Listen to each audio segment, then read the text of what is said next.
Welcome to Gambling with an Edge. And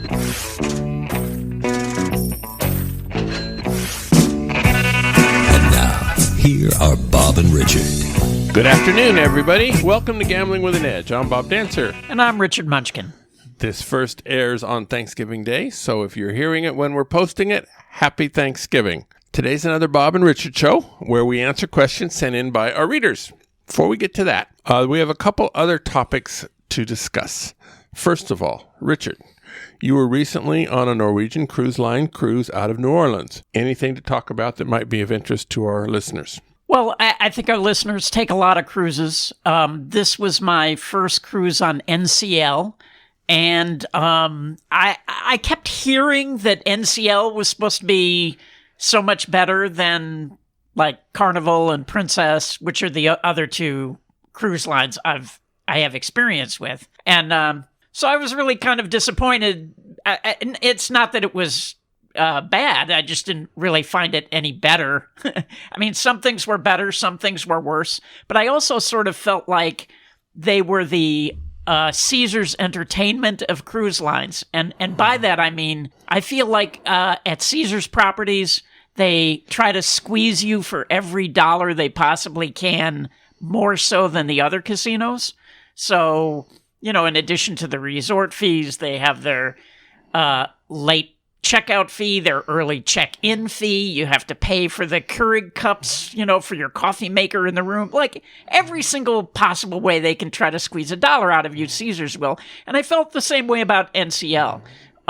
So, for example, the last cruise I took prior to this was on Princess. They would give you 2 bottles of water every day for free. If you wanted more than that, you had to pay for it. On NCL, you get nothing. You know, if you want water, you pay for it. You know, like $2.50 a bottle or something. You know, the internet, I thought this one was really outrageous. And, I would expect Caesars to start trying this also. So $15 a day for internet, but that's only for social media. Yes. If you want to check your email, well, those sites are blocked. So then you have to pay $25 a day if you want to check your email. So anyway, I just felt sort of nickel and dimed by them.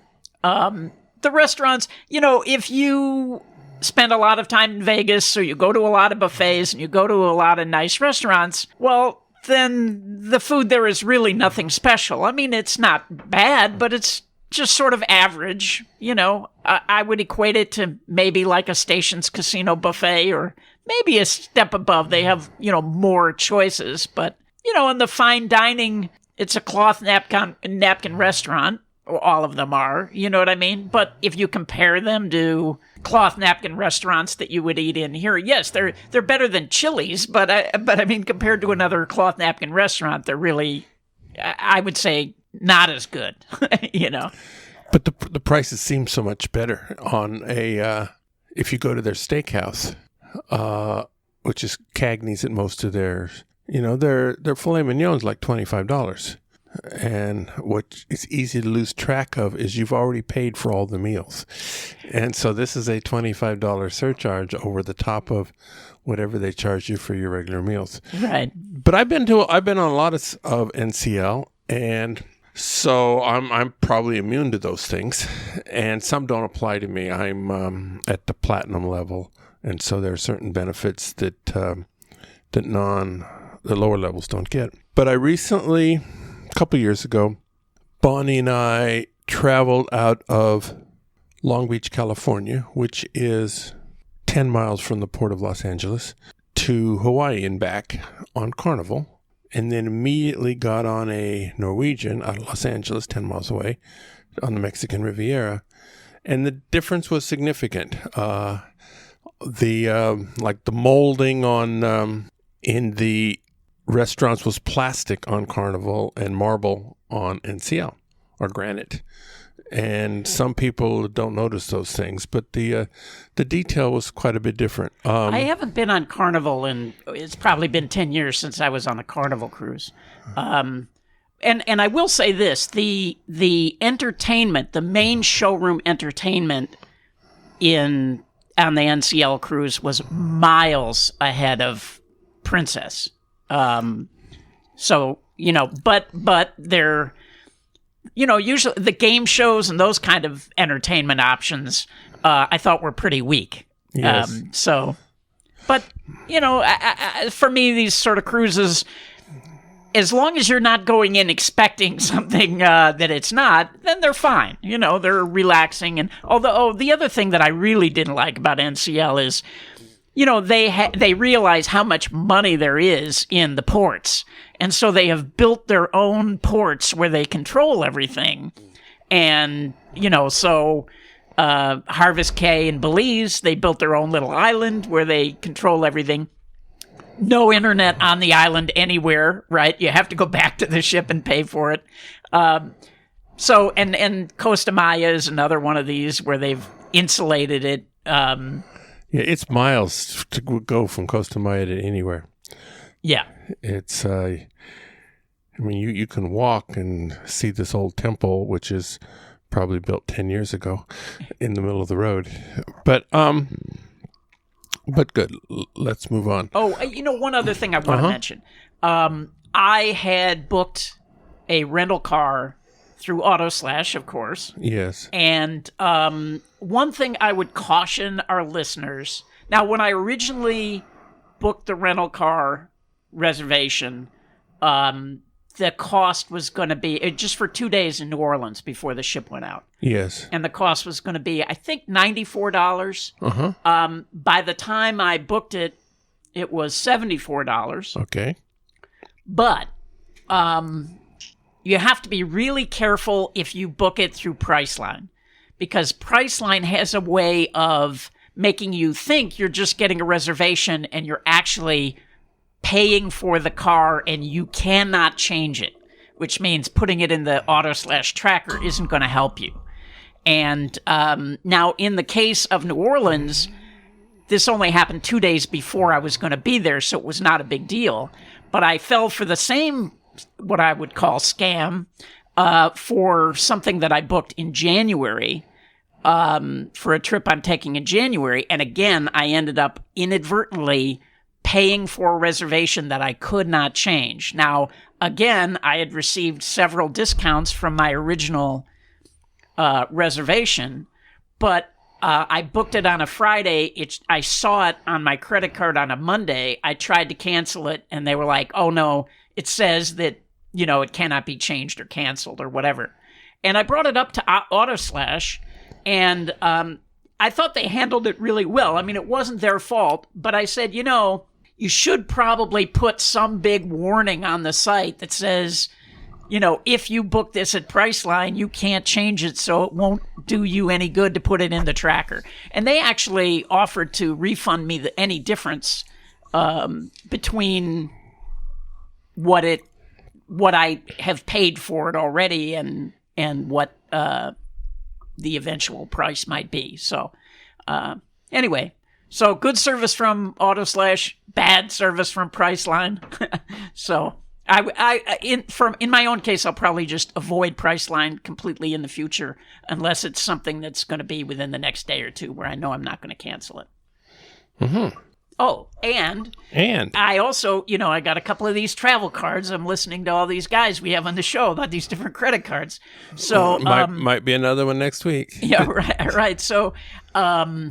I think I booked it through Chase Sapphire, and they have this trip guarantee, right? Where if you have to cancel your trip or whatever. So I called them and said, hey, can I cancel this? They won't let me cancel it. And it turns out it has to be like, if something happens to, not because you made a bonehead mistake, but, if I don't know, there's a death in the family or, there's a hurricane. You could have killed Nellie and gotten your money back. Yeah, right. So, although if something happens between now and then, I will be able to cancel it. But, and I'm not wishing bad on Nellie. Bonnie and I like Nellie a lot. Okay. In the last 2 weeks of my blog, which you can get on bobdancer.com or gamblingwithanedge.com, it's about my adventures with the gaming control board. I've been in the video poker business at the professional level for more than 25 years, and this is the first time I've actually had a complaint with the gambling control board. It was rather a Mickey Mouse complaint, but part of the process was to see what it's like, because I figured I probably should know what it's like. As a public service. Well, it's like I write about this stuff. Yeah, no, I agree. And so, if I can get 2 blogs out of it and 5 minutes on the radio, that's worth something. Turns out, so I'm not going to repeat the exact story in the, you can find it in the blog, but the Rainbow Casino in downtown Henderson decided to kick me out and not let me cash out at the normal rate. When you're a player, you can cash out in free play. If you don't use cash free play, you can get it in cash at half the rate. So I said, I'll be happy to take it in free play. They go, you're no longer allowed to play here. Here's cash. And so I thought this was unfair, and I presented my case, and the Gaming Control Board thought I had no case at all. And so basically I got the half price thing. But posted it. I got the comments you would expect, including, "Thanks a lot, Bob. I've been playing that for 10 years and now you ruined it for me," which is comes with the territory. My big sin. Nothing lasts forever. Nothing lasts forever. And my big sin there was being dealt a $20,000 set of deuces. And that kind of got their attention. And so it's going to happen to somebody on a personal basis. I'm glad it was me. It's my turn. But I can also understand why when somebody else ruins a play that you think you've been milking quietly, it can tick you off. Sure. All right. Let's go on with our questions from our listeners. One question. I have noticed in Boyd Gaming promotion rules that they reference to advantage players being excluded. The question is, have I ever seen such a thing before, and how do I deal with it? And my response is, yes, I've seen that before in numerous sets of rules, and yet partly because I read numerous sets of rules. And a lot of players never read the rules, so they never see those things. The words are largely meaningless. If a casino wants to kick you out of a promotion, they can, whether they have those words in it or not. They can do it if they think you're an AP. They can do it for almost any reason. Even if they did it for a reason of, you're black and we don't want black people here, which would certainly not apply in my case, but it could apply to some of our listeners. Casinos are smart enough that they're not going to phrase it that way. As long as they say such a thing as, "You're too strong for us," then they can effectively do it. You can argue it if you want, and some people do, but they can kick you out. But they shouldn't be able to do it retroactively. Right? If you've won something in a promotion, they shouldn't be able to say, "You're an advantage player, we're not going to pay you." And there have been a lot of cases like this where they try to get away with that kind of stuff. That's the time to go to gaming. And if it's a big situation, give Mr. Necessian a call. Yeah. Yeah. But, if you have been 86'd already, well, then then it's going to be much more difficult than, Yeah. If you have an 86 in your background at that casino, then it's hard to present the argument that you have a right to be there. Now, another listener about Boyd wrote in and said they have become very player unfriendly in their rules and their games and their slot club. And what do I have to say about that? And the answer is basically nothing. Because I understand in general what's going on, but I have no details. I was no-mailed 3 or 4 years ago, and so basically haven't been back. I do know players who play at the Gold Coast, even though they've been no-mailed, and there's a small advantage to be had there if you play $10,000 a day on the right days and you qualify for seniors. but it's a really small edge, and you got to swallow a whole lot of smoke to be in the Gold Coast. And so I just stayed out of there. When I was getting full benefits, I, for some reason, found the smoke not quite so intolerable. But then when they decided to cut me off, it was awful. So the place kind of smells bad too. My wife says it smells like urine, but it doesn't smell like urine to me. That's the Calneva, I think. But but it does have a very distinct odor. Yeah, if you can get by the smell into Ping Pang Pong, it's a delightful dining experience, but you have to do that. Here's another question. This one's addressed to me. When you're traveling out of state, do you tend to stay in the same place as you're playing since they already know who you are? My answer is yes. RFB, room, food, and beverage, or something like that, is often a significant part of the benefits that make playing in a particular place profitable. Before I started doing this show with Richard, who opened my eyes to playing as a unrated player, which ship has long sailed for me since they all have my ID on W2Gs. I always stay in these places. I can understand if you're playing unrated, or if you think they might come and kick you out at any time, you do not want to be part of, inside the hotel. But for video poker players who give up their name on W2Gs regularly, sure.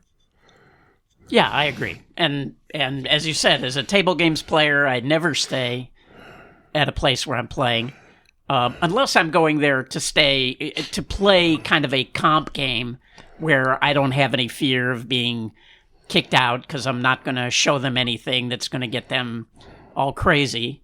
And if I have, a serious advantage play, well, then I'm going to do that at a place where I'm not staying. Okay, a serious comp play such as they might pay for airfare or something in certain cases that might make it worthwhile. Yeah. Okay. And there are times on a video poker player, if it's a progressive play, you certainly sometimes you don't even use your player's card there anyway. And so I could see players not staying in the same hotel. They're unlikely to hit the progressive. I mean, on a bank of 10, one person's going to hit it. And so it's the chances are it's not you. So, but sometimes on progressive, when it hits, casinos do get irritated at whoever hit it. Let's move on. Somebody says he lives in the United States and would like to be able to wager at Pinnacle due to the higher limits and reduced juice. I understand that I would need to set up an account with a bet broker in order to do this. How does this work? And which reputable bet brokers do you recommend? And this is not a question that I'm going to answer on the air due to the illegality of people in the United States playing in that book. Do you have anything to say on it? I don't know that it's illegal for people in the United States to play there. It's illegal for them to accept the bet, but I don't know what the laws are. I mean, maybe it is. I'm not sure. It is in certain states. I've never heard of a bet broker. I'm wondering if he's confusing that with that scam that was going on where they were trying to set up these funds to bet sports where they likened it to some kind of investment. But I've never heard of a bet broker. Now, maybe he means a beard, right? Which is, someone who lives in a legal jurisdiction that makes the bets for you. But, that would happen on a personal one-on-one basis, there's no sort of service that I'm aware of where you can get a broker to make your bets. I've never heard of that. So, I suspect he's going to find both our answers rather unuseful. Yeah. We both apologize. Moving on. Don Schlesinger has written, an unseen card is an unseen card.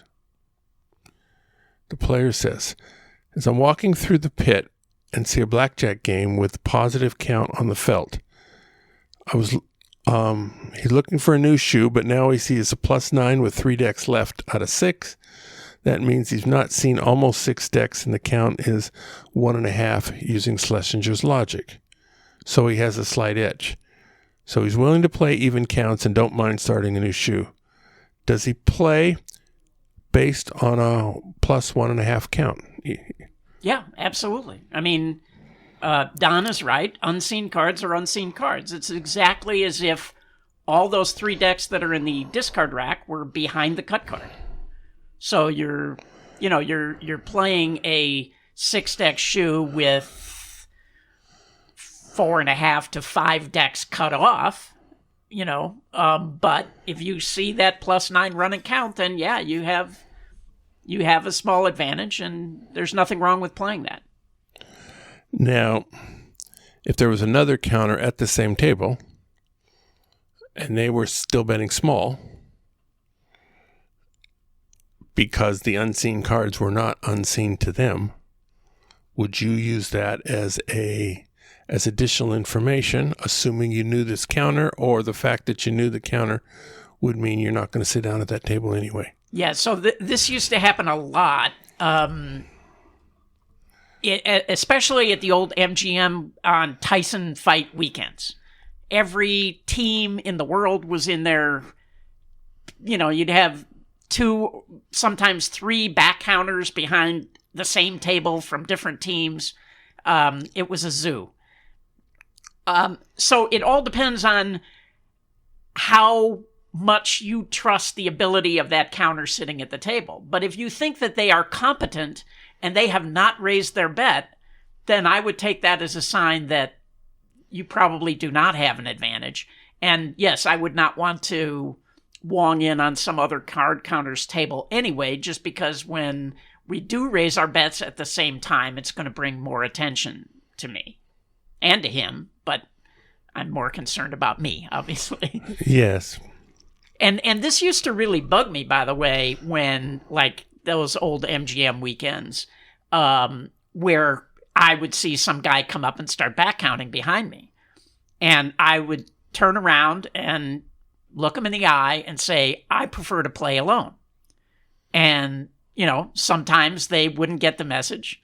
So I would just stop playing. And I would tell the dealer, this guy makes me nervous. I don't know what he's up to. Let's just wait until he leaves. And then we would both turn around and look at the guy. And usually that would get them to leave, That's a pretty good hint. Yeah. Good. I could see other cases not related to gambling where that might work. Very good.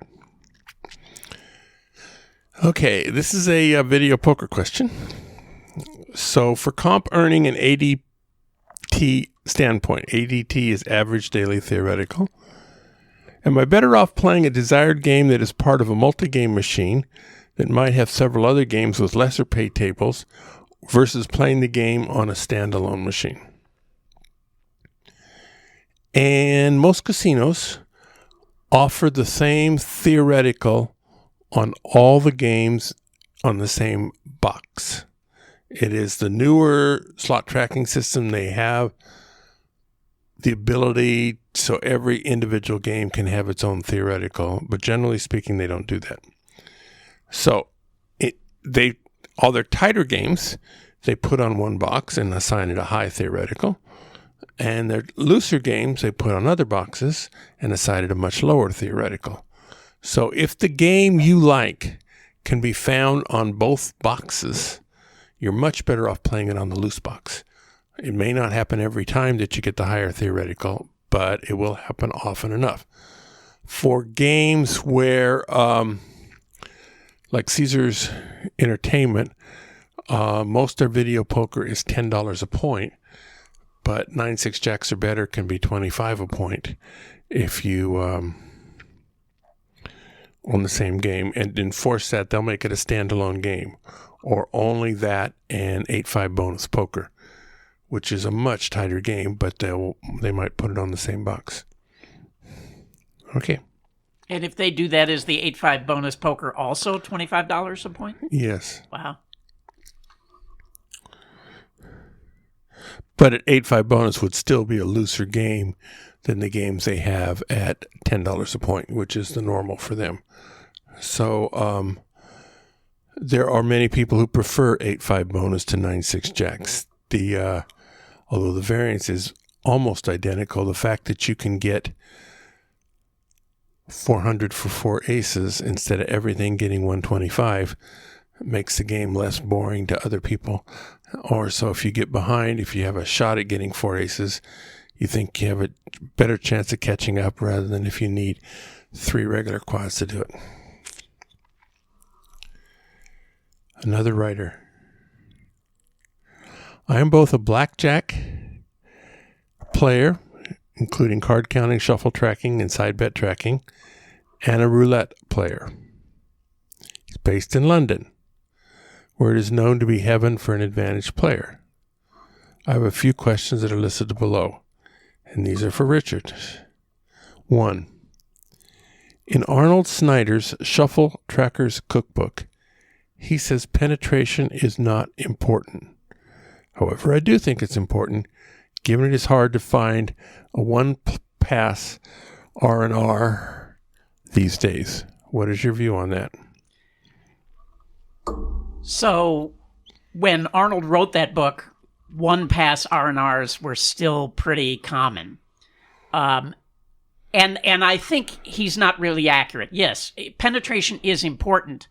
I think what Arnold should have said is that bad penetration can still be a very playable game. So sometimes bad penetration actually can be good. If the shuffle is good enough, you can... Meaning bad enough. I mean, yeah. Meaning you can spend a lot less betting through negatives because you're getting the positives, and once you've played through them, you have less to go through to get to a new shuffle and play them again. So, but our listener is right. The shuffles have gotten much worse, and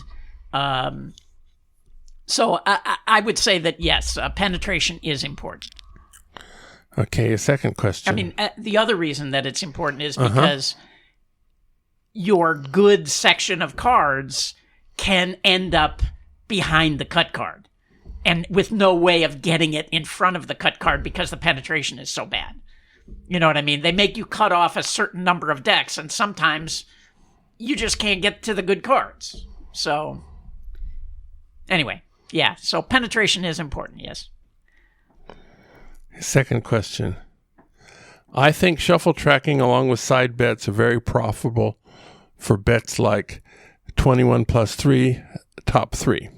However, he hasn't found any articles mentioning risk and variance. What is your view on that? Yeah, if you want risk and variance on side bets, you're going to have to find someone who can do the work for you. I mean, do the computer work for you to analyze that. Now, maybe the limits on those bets are way higher over in London. I don't know. Yes, the idea of combining shuffle tracking with side bets is a powerful thing. In the United States, the amount you're allowed to bet on these side bets is so small that the risk and variance is inconsequential, and the edge is pretty inconsequential too if you're looking at a $25 maximum bet. Okay. Now it's a question on roulette. Casinos have more knowledge on tilted wheels nowadays.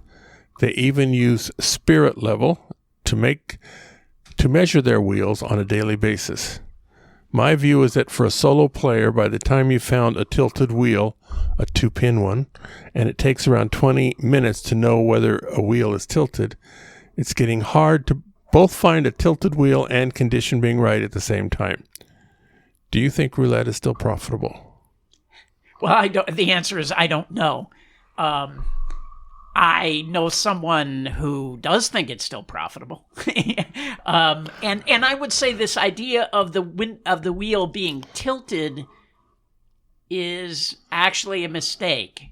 It's usually, it's not that the wheel is tilted. It's that the wheel is worn or damaged in some way. That's what causes the ball to drop from the track at particular points. It's not because it's off balance. So the fact that they're using their spirit levels, well, that's a great sign. It just means they don't know what they're doing, and so that's all fine. It is like anything, it is getting much, much harder to beat. They've put in these new low-profile wheels at so many places. It's funny, they wait until they get smacked really hard, and then they change the wheels. But eventually everybody's gotten smacked, and so they're putting in more and more of those wheels. And so, yeah, it's tougher. Whether it's still profitable, I don't know, because I'm not out there playing. So by low profile, you mean the height of the walls between the numbers is smaller?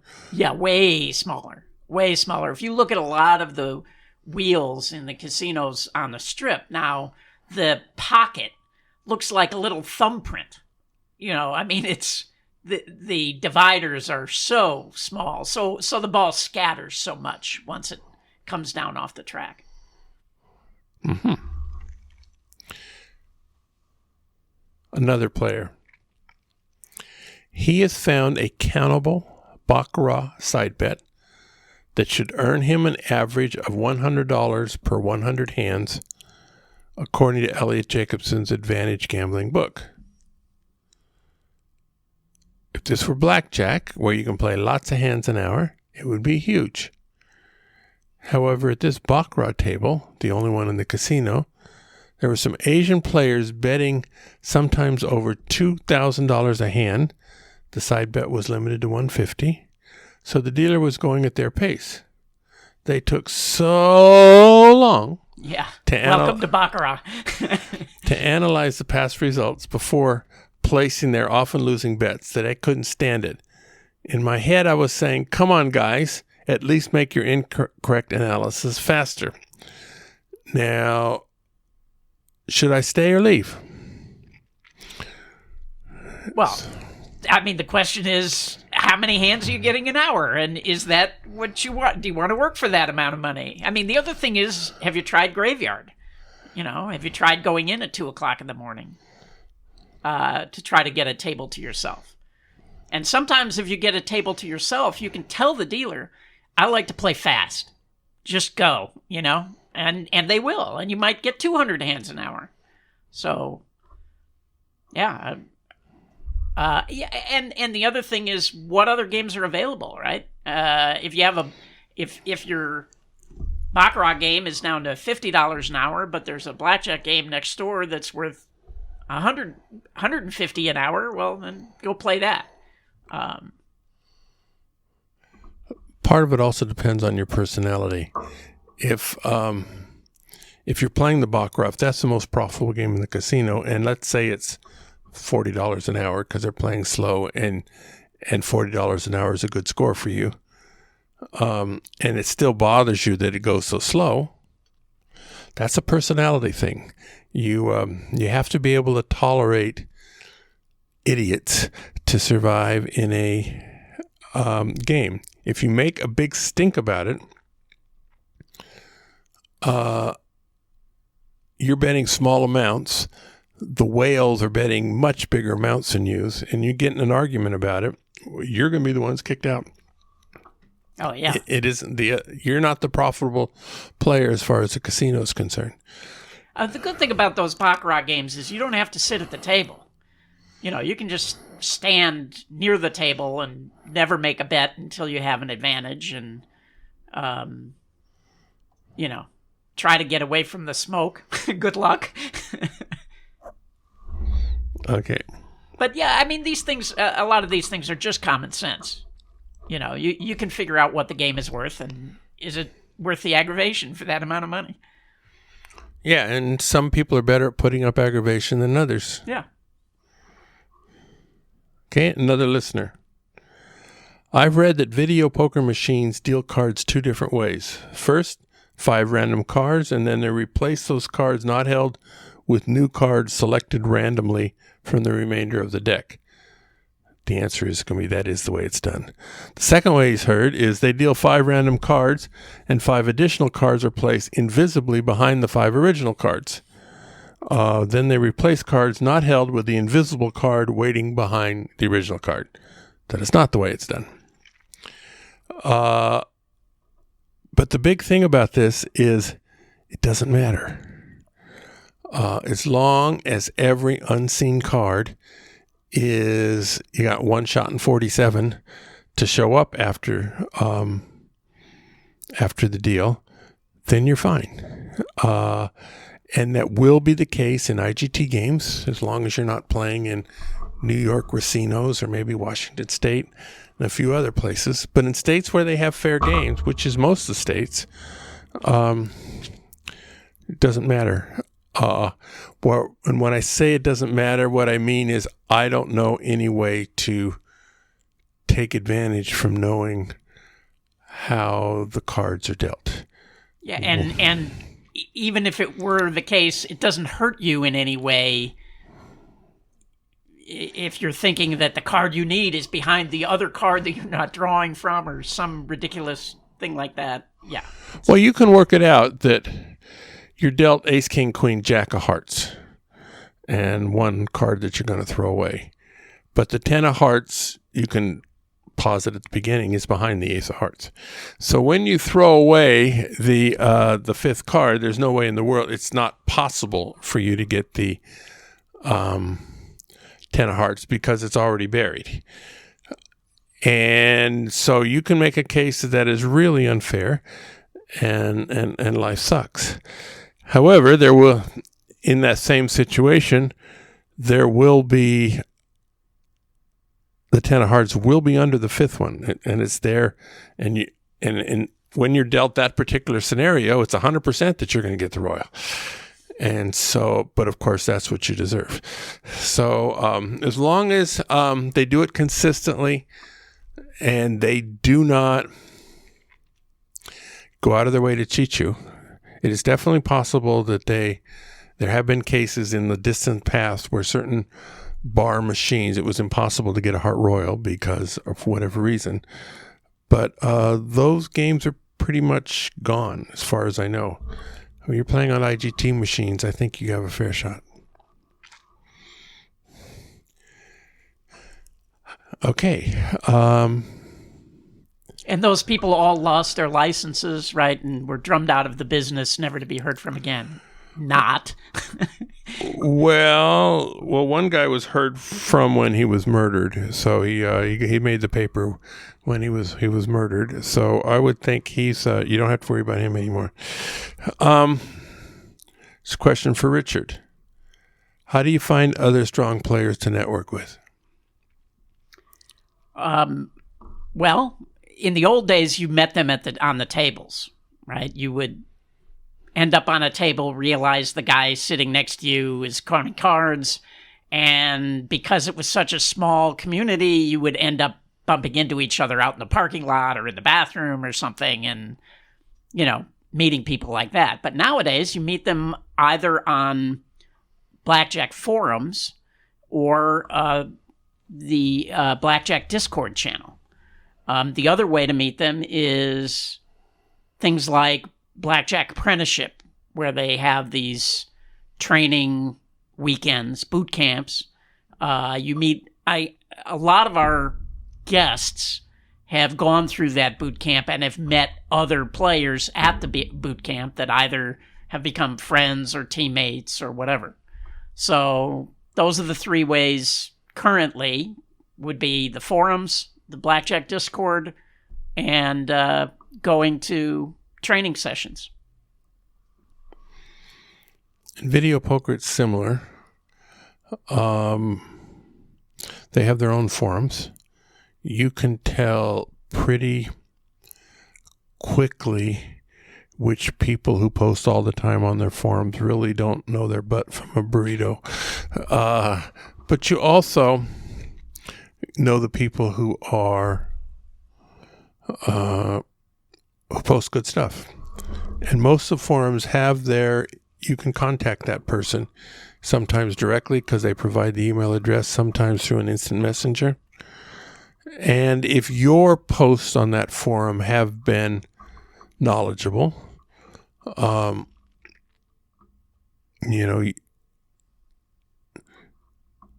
you could send an email and go, "Hi, I'm Joe Card 3.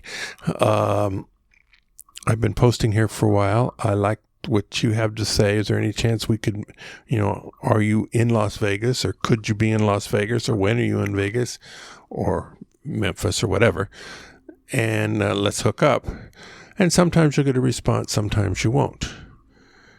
In my particular case, people often find me because I'm teaching the classes, and through the podcasts and stuff, people know how to find me. And so there are some people who find me. I'm not looking for apprentices. Yeah, me either. Although periodically I get them in my classes. It takes my classes, which will start in January, a couple months down the road, requires a certain number of people to run the projector and sell the books and take names and blah, blah, blah.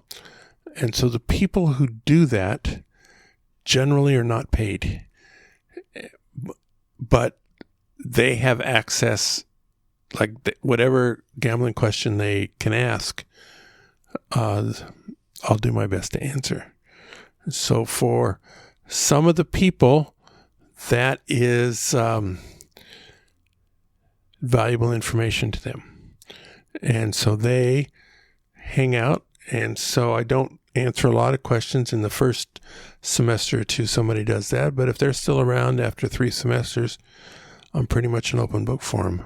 And if they don't last that long, then I think of them as they were just in there for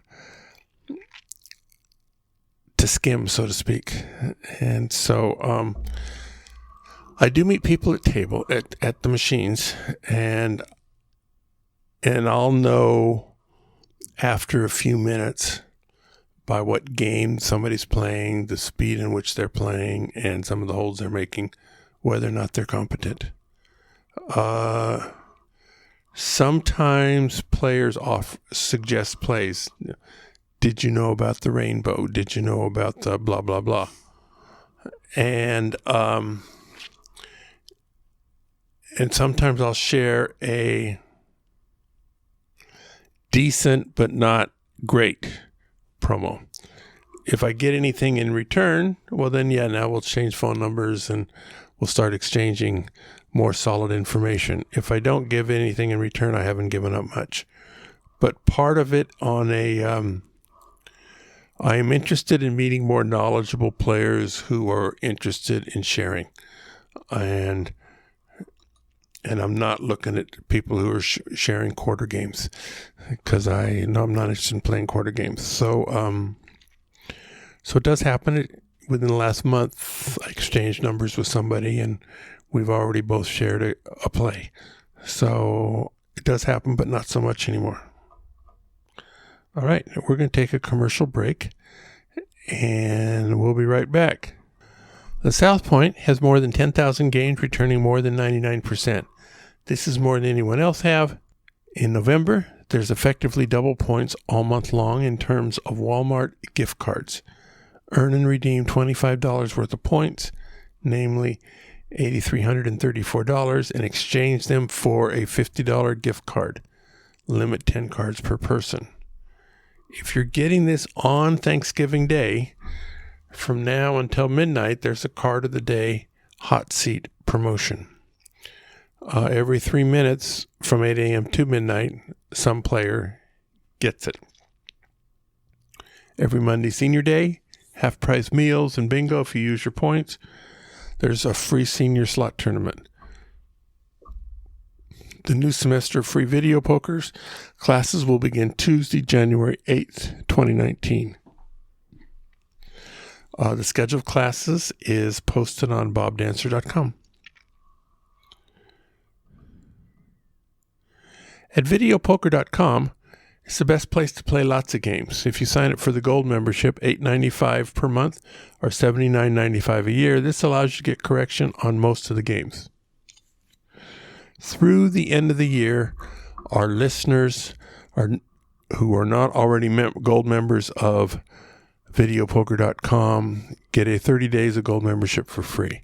They do it by going through videopoker.com/GWAE. It expires at the end of the year. The game of the week is Super Triple Play Jackpots. It's a game for those who wish to gamble. It requires 7 coins per line, so that you play the regular game and the 6th coin bumps up all the values for 4 of a kind.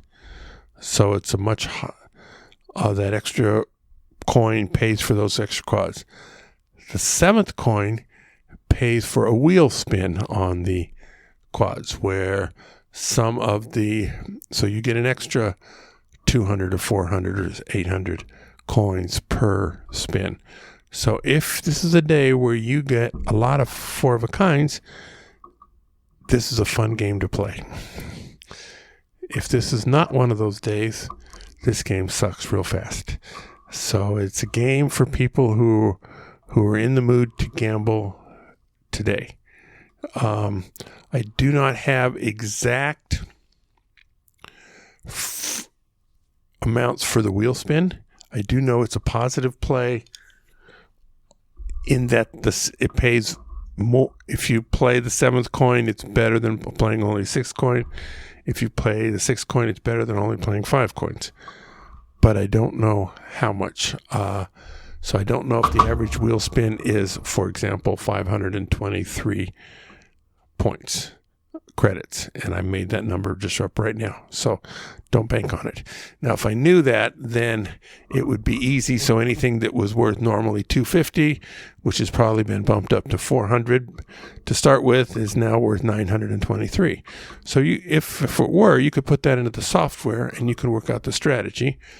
The change in the value of 4 of a kinds doesn't affect strategy that much, but it can. Certainly on hands where King, 5, 5, 3, in almost every video poker games, it's right to hold 2 pair. There are certain deuces wild games where it's right to hold just the 5, 5, but it is. But on a game such as this, if you get enough for the wheel spin, it's right just to hold King. So, but I don't have the number to make that worthwhile. All right, we're back to our listener questions. Another player writes, if he gets $200 a month in free play, how does he determine how much EV that is on playing video poker? And the answer is, trying not to be condescending. It's not that tough. You have to keep track of how much coin in you made. So if you were making $10, you were playing $10 coin in a month, and you're getting $200, well, that's a 2% return. That would be unusual. If you're playing $100,000 a month and still get $200, that's 0.2. And so it's easy to add the 0.2. You said $10. You meant $10,000, right? Yeah, the first time is playing $10,000 to get $200 back. Did I say $10? Yeah, I was going to say that's a great deal if you can play $10 and get $200. Yeah, I want to know where that casino is. Keeping track of your coin in requires some paperwork, but it's usually not that tough. There's usually a display on the machine that will tell you how much you played today or what your total points are. And keeping track of that is in general a good idea for other reasons than this. Sometimes points evaporate. If you don't have a record of what your points are, then you have no, and it's been, a month since you played at this casino, you don't have any certainty as to what your point level was. So whatever it shows on the machine, well, that's what you have. If you knew you had 53,142 points, and now there's some lower number, you can take to the booth and say, look, this is my screenshot of, at the end of the day, and I haven't played since then, and some guys, you've taken away 30,000 points. Why? And so if you can document it, they will normally trust you. Now, there are promotions such as the one going on at South Point on Thanksgiving, which is a hot seat program, and that is one player gets $100. And there might be 600 people playing in the casino, and 20 an hour are going to get that $100. So 20 an hour out of 600 is 1 in 30, which means, so if you have a 1 in 30 chance of getting a $100, well, that's, $3, which is, so $3 an hour added EV, which you can do. But putting that into a percent is tougher, because at that particular casino, if you're playing a quarter game, buck and a quarter, it's $3 an hour is a higher percentage than if you're playing a $5 game at $25 a hand. So it's the same $3, but it's a different percentage. So you just have to get used to that calculation. Generally speaking, on those hot seat promotions is, if it's not already a good play, it probably won't be with a hot seat. If it's already a good play, it'll be a better play. Now, in this particular one where they have the double points with respect to Walmart, it's already a good play. And so this just makes it better. But if you were playing a game that's 95%, the game still sucks. Another question. These are some beginner level blackjack questions. And they're going to be for Richard. Does changing your bet from $5 minimum to 2 hands at 25 look more or less alarming to the casino than changing it to 1 hand to 50? It depends on the casino. But either of them can get you barred. I get this question a lot. If I'm betting so small, are they really not going to care? No, they really do care. They don't want to give up any penny to anybody, even if you're not a winning, competent player. So, it would just depend on the casino, but as I say, you can still get barred doing either one. Okay. Does betting $25 in red chip look any different to the casino than 1 green chip? I don't think so. I mean, usually it's surveillance and they're just looking at the amount bet, not the color of the chips. But we have some surveillance guys coming in a week or two, and yes, we can ask them if that would make a difference to them. But as I say, my guess is they would say no, that it's not going to make a difference. Now, it might make a difference once you get up to higher levels. Yeah, if you're talking about 8 green chips versus 2 black ones, its surveillance could get a good count on the 2 black easily. But if you don't have RFID, I'm thinking it's going to be hard to know exactly how many green chips you had out there. Well, or you just get used to it. Yeah, I mean, they're not going to think that it's only 3 green chips. You know what I mean? They're going to know what it's approximately. But I mean, I think the cameras are good enough nowadays that they can tell, how big the bet is. Okay, the next question is about his act. Does dressing well to look like I seem to have money, does that work better than dressing like the average person in the area? I have friends who feel both ways about this. If you go into the casino and you look at the people who are betting the most money in the casino, a lot of times they're dressed like homeless people. So I think either can work. I tended to go toward the overdressing, just because I think first impressions matter to a lot of people. But as I say, I have friends who felt the opposite. You know, they would wear a torn T-shirt and raggedy clothes, but they might have on a $10,000 watch or something. You know what I mean? But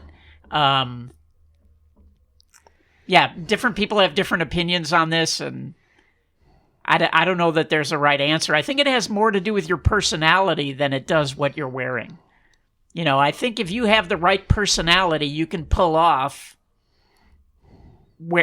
dressing like a homeless person, you know. But on this $10,000 watch, is that something you would pay particular attention to? In other words, if you can get a fake Rolex for $100, which may look to most pit people like a $10,000 watch. Is that something to either use or not use? I have in the past. I had a fake. It wasn't a Rolex. But it was a very high end watch.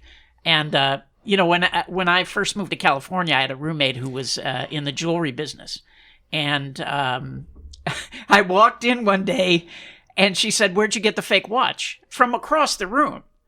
And I said, "How did you know it was fake?" And she said, "Because you can't afford the real one." That same watch, I was in Monte Carlo, and this is like 1985, and I was playing backgammon with a guy, and the guy says to me, "In my country, that watch costs $7,000.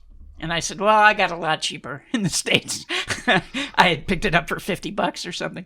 So, anyway, I used to wear one. You know, did it help? Who knows? You know, but we were on a cruise stopping in Ephesus, Turkey, which is not real far from Greece. And they had this mall kind of place there. And half of the stores in big letters was advertising real fakes. So they made a big distinction that their fakes were real and not false. So, you know, old timers will remember back in the old days when the World Series of Poker was at the Horseshoe, there was a guy who must have been a friend of the Binions who would set up a table at the World Series selling fake watches. He was there every year. And I remember playing backgammon with this guy who was referred to as CK, Crazy Kid. And we were playing backgammon, and he was wearing this Patek Philippe watch. Uh-huh. And he got mad at one point and smashed his wrist down onto the table and shattered the watch and ripped it off and threw it across the room. And at the time he was called Crazy Kid. And at the time I was thinking, oh my God, you know, this watch cost thousands of dollars. I later came to realize he had gotten it down at the World Series and it probably cost him, you know, $30 or something. But yeah, they looked good. Yeah, I know a lot of backgammon players who might have done that. Another question from this beginning blackjack player. What's the best tipping policy? Now, Stanford Wong says the difference between canoes and Canadians. No, he said canoes and blackjack players is canoes sometimes tip. Oh. So Canadians.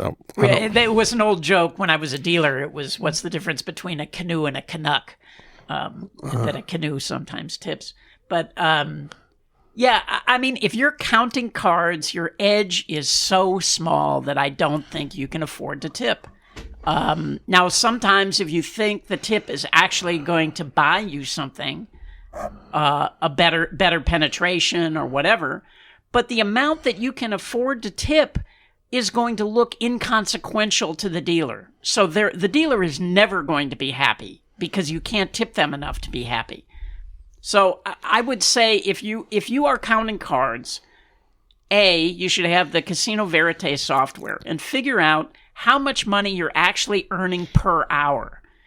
And once you realize how much you want to tip compared to that number, I think it'll cure you of of wanting to do it because you just can't afford it. Now, if you're playing games with a higher edge, then often tipping is really important because, dealers can just ruin the game inadvertently, because they're pissed off that you're not tipping. Whereas if you are keeping them happy, then the game may still be good and the game may be worth thousands of dollars an hour and you can afford to give them, several hundred just to keep the game intact. The last question is sitting out negative counts at the table better than leaving the table in blackjack? Again, it just depends on the casino. You don't know, you don't know what's going to ring their bell, make them notice you. If it's really busy, I would think leaving the table would be harder to keep track of. But you can't just sit at a table and sit out half a shoe and then start over and then do that again and keep doing that. It's just too obvious.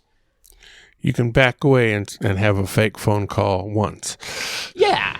You can go to the bathroom once an hour or something. But, either one may be fine and either one may get you caught. So I don't have any one right answer there. Very good. So thank you, Richard. This has been fun. Go out and hit lots of royal flushes, everybody. Good day.